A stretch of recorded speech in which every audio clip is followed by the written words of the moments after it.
May these words be spoken and heard in the power of love. As we celebrate Palm Sunday today, and isn't it great to be back in church with almost everything back to normal? Our Jewish friends are celebrating Passover.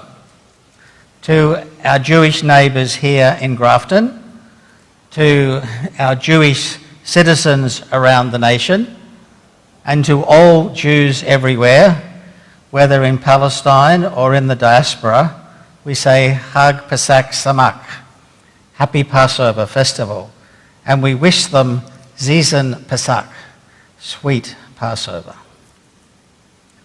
Passover and Holy Week are forever entwined, even if some years, due to our different calendars, we sometimes observe them a few weeks apart.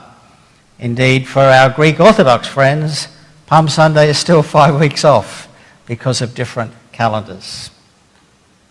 For many centuries, and it will have happened last night at the end of the Passover Seder, Jews have finished the Passover meal with these words, L'shana haba'a b'Yerushalayim, next year in Jerusalem.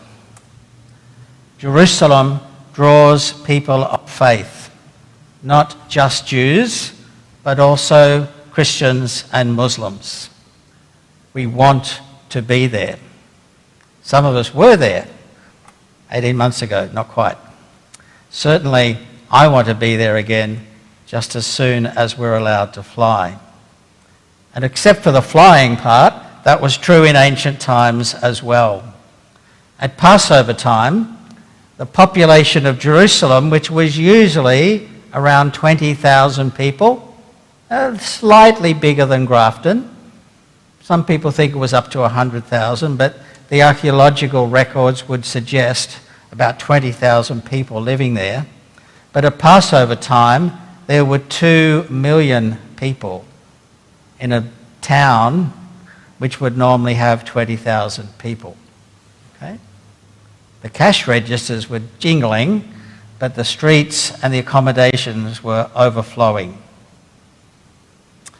Any Jew who could be there would be there, and so would the Roman army. The stage was set for conflict. The Roman procurator, Pontius Pilate, remember, the only Roman official whose name we remember because we say his name in the Creed when we use the Nicene Creed. Pontius Pilate came to Jerusalem every year for Passover, but not for religious reasons. He was there to keep an eye on the crowd and to ensure direct control of his bolstered garrison during that week, this week-long festival of liberation from enslavement. It was exactly the kind of time when there could be trouble in Jerusalem.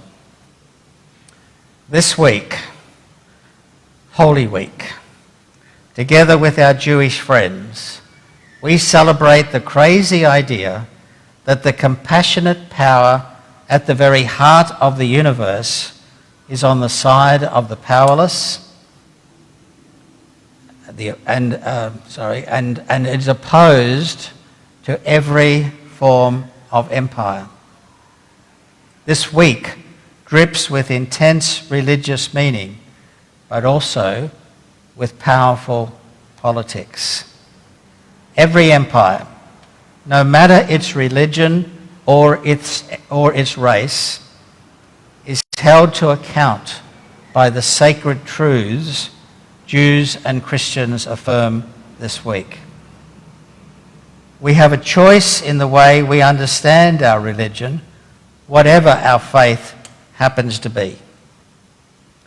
We can choose to see God as endorsing the emperor, or, if you like, the way our society arranges power, wealth, opportunity, and privilege. That has always worked well for religion, as we get a cut of the action. Tax-free land, freedom from military service, government funds for church buildings and programs, sometimes even a seat in the House of Lords. That kind of God rides into Jerusalem on a white horse, surrounded by the banners of imperial privilege and with the power to arrest, imprison, beat and kill their opponents. But there is a different kind of God who rides into Jerusalem on a donkey. That God enjoys no imperial privileges and commands no army.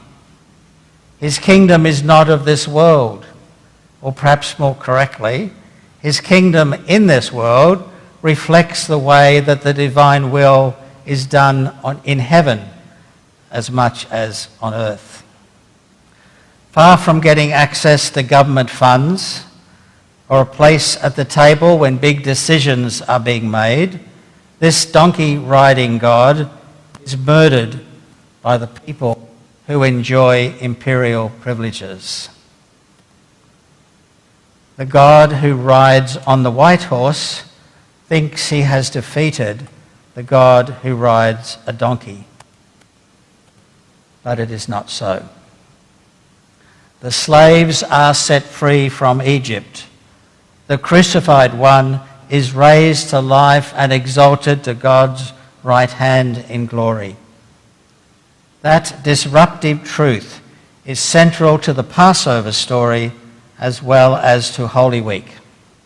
So this morning, I invite you to pause and think about which kind of God you imagine yourself to be serving. Does your God ride a horse or a donkey?